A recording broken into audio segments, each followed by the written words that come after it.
Good morning বন্ধুরা, সবাই কেমন আছো? আশা করছি সবাই ভালো আছো। আমার চ্যানেলে তোমাদের সবাইকে স্বাগত। তো দেখো, ঘুম থেকে উঠে সকাল সকাল তোমাদের সঙ্গে একটা নতুন আবার ব্লগ নিয়ে চলে আসলাম। তো চলো বাইরের পরিবেশটা কিরকম এখন দেখি। সারাদিন তো বৃষ্টি হচ্ছে, খুবই বৃষ্টি হচ্ছে সারাদিন। কাল থেকে তো প্রচণ্ড বৃষ্টি হচ্ছে, ভীষণ বৃষ্টি হচ্ছে। দেখো একদম ঠান্ডা পরিবেশ, একদম জল কাদা হয়ে গেছে। এখনো মেঘলা আকাশ, বৃষ্টি হবে হয়তো এক্ষুনি। ভীষণ বৃষ্টি। চলো ভিজে যে জামা কাপড়গুলো ছিল সেগুলো আজকে এই দুদিন ধরে শুকাচ্ছে। একদিনে জামা কাপড় দুদিন মানে একই দিনে শুকাচ্ছে না, দুদিন লেগে যাচ্ছে শুকাতে। দুবেলা এগুলো ভাজ করে নিই। এমন শাড়িটা অল্প অল্প শুকিয়ে আছে, কি করবো বলো, একদমই রোদ করছে না। আমাদের দেওয়ারও জায়গা নেই, খুবই অসুবিধা। ওই জন্য এখন ঘুমাচ্ছে, মেয়ে ঘুমাচ্ছে। ভাবলাম সকাল সকাল উঠে একটু দেখি কী করা যায়। জামা কাপড় এগুলো একদমই শুকাচ্ছে না। ভিজে জামা কাপড় হেভি গন্ধ লাগে, ভিজে ভিজে একটা গন্ধ থাকে। তো ওইভাবে হাওয়াতে একটু শুকিয়ে নিচ্ছে।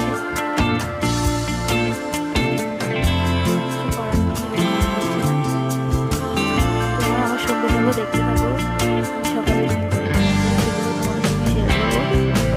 যেদিনই জামা কাপড় সার্ফ দিচ্ছি সেদিন থেকে বৃষ্টি শুরু হয়ে গেছে। তো তোমার দাদাভাই জামা কাপড়গুলো আজকে 2-3 দিন সার্ফ দিয়ে রেখেছি, কিন্তু শুকাচ্ছে না। সব থেকেই বৃষ্টি হচ্ছে বর্ষার সময়।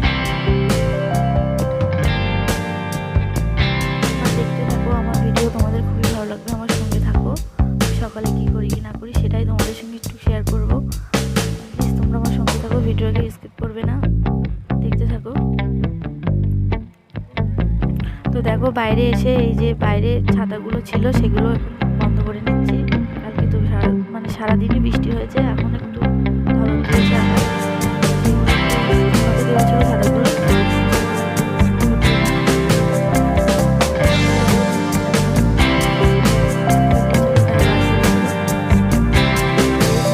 সবাই বাজার ঘাটেতে যায়, শুকোতে দেওয়া ছিল ছাতাটা। কি করবো বলো, ছোট বারান্দা, কিছু করার নেই। অসুবিধা হচ্ছে, বর্ষার সময় ভীষণই অসুবিধা হয় আমাদের। আর উঠানেও তো মানে ইট পাতানো আছে, ছোট জায়গা, অসুবিধা হয় একটু, ভীষণই অসুবিধা হয়। তো সকাল সকাল উঠে দেখো কাজগুলো এখন গুছিয়ে নেবো। এখন বারান্দাটা ঝাড় দিয়ে নেবো, ঘর ঝাড় দিয়ে নেবো। এগুলো হচ্ছে মেয়ের খেলনার জিনিসপত্র, এক বাক্স। তো সেগুলো ওখানে রাখা আছে, খেলা করে ও। এটা হলো ওর চেয়ার, ও খেলা করে। আমাদের চেয়ার আছে বলে ওরও চেয়ার আছে। এরকম মেয়ে উঠে গেছে, তো মেয়ের জামা কাপড় পরিয়ে দিচ্ছি। তো পরবে না কিছুতে, জামা পরবে না, পরতে যাবে ওর কাকিমার কাছে পরবে। দেখো জামা পরবে না। আমি বললাম বন্ধুদেরকে একটু হাই করো, তো হাই করবে না, খুবই দুষ্টু। জামা পরবে না, আসবে না ক্যামেরার সামনে। তোমার দাদাভাই এখনই ঘুমাচ্ছে, উঠেনি। তো একে একটু জামা প্যান্ট পরিয়ে কাকিমার কাছে পড়তে দিই সকালবেলা। স্কুলে তো যেতে পারবে না, খুবই বৃষ্টি হচ্ছে, ভীষণ বৃষ্টি হচ্ছে।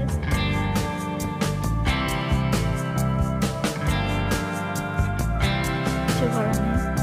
ওই দেখো সোনামা হাই করে দিল তোমাদেরকে সকাল সকাল। আর একটু গুড মর্নিং বলো, তো কিছু বলতে না, মুখটুকু ভেঙেছে তোমাদের দিকে।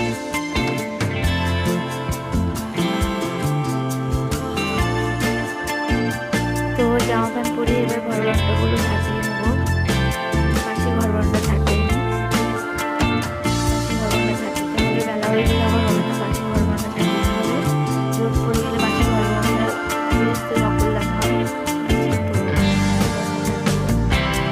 তো সকাল 7টা বেজে গেছে। ব্যাগ দিয়ে দিলাম। আমার কাছে পড়তে চায় না, ওর দাদার কাছে পড়তে চায় না, ওর কাকিমার কাছে পড়তে চায় না। কাকিমার কাছে পড়তে গেলে মজা হয় অনেক, ওই জন্য আমি বললাম একটু হাই করে দাও শোনা। হাই করে দিলে তোমাদেরকে। এবার চলো ঘরটা ঝাড় দিয়ে নিই। দেখো ঘরটা ঝাড় দিয়ে নিচ্ছি। আমাদের ছোট জায়গা, এর মধ্যে আমি রান্না করি, খাওয়া দাওয়া খাওয়া সব কিছুই হয় আমাদের এর মধ্যেই, সব কিছু এই ঘরের মধ্যে। এপাশে দেখো গ্যাস ওভেন আছে, এই যে আমি এখানে রান্না করি, ছোট্ট জায়গা একদম। চলো ঝাড় দিয়ে নিই ঘর বারান্দা, সকালের যে কাজ থাকে তোমাদের সঙ্গে আস্তে আস্তে শেয়ার করবো।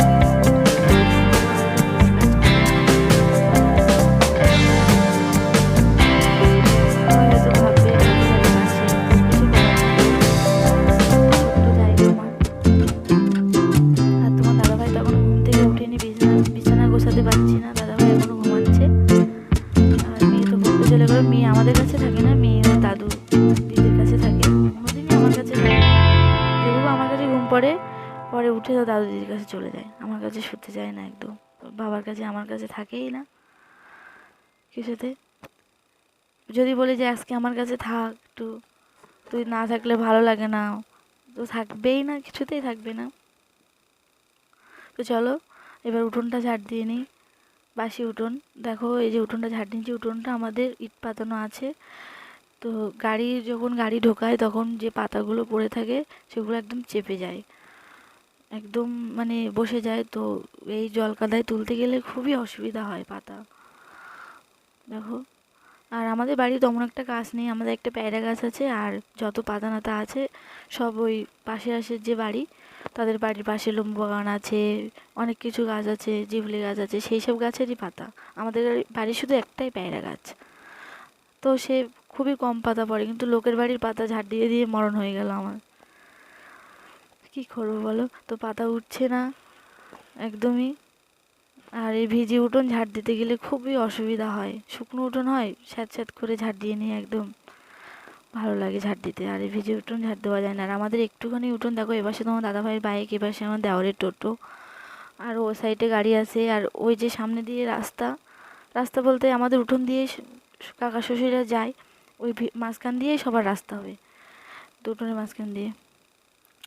তো সবাই হাঁটাচলা করলে আরও বসে যায়, যে পাতা নাতা থাকে পায়ের চাপে। তো দেখো আমি একটা বালতি এনে নিয়েছি, এবার পাতাগুলো হাত দিয়ে তুলবো, না তুললে ওই যে নটটা আছে জল যাওয়ার, ওর মধ্যে দিয়ে আমি ঝাঁটা দিয়ে পাতা তুলতে পারবো না। তো আমি হাত দিয়ে পাতাগুলো তুলে নিচ্ছি। বাড়িতে আবার একটা কাজও এসে গেছে, দাদা শ্বশুরের বাৎসক্রিয়া কাজ, তো খুব শিগগিরই শুরু হবে। তো ভীষণই বর্ষা হচ্ছে, খুবই টেনশন হচ্ছে কি হবে ওই জন্য।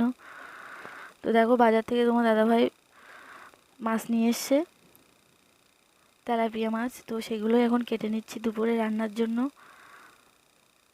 এগুলো হচ্ছে তেলাপিয়া মাছ, তো সেগুলো কাটছি। আর কচুরমুখী নিয়ে এসছে, আরও অনেক কিছু নিয়েছে, সব কিছু তোমাদের সঙ্গে শেয়ার করব। তো এই সময় এই মাছটা খুবই ওঠে, তোমরা সবাই জানো। তো দেখো এখানে কাটছি হচ্ছে ঘেটকুল, অনেকে হয়তো চেনো না, তো ঘেটকুল আর কচুরমুখী আলু এগুলো দিয়ে রান্না করব আজকে, কচুরমুখী দিয়ে তেলাপিয়া মাছ রান্না করব।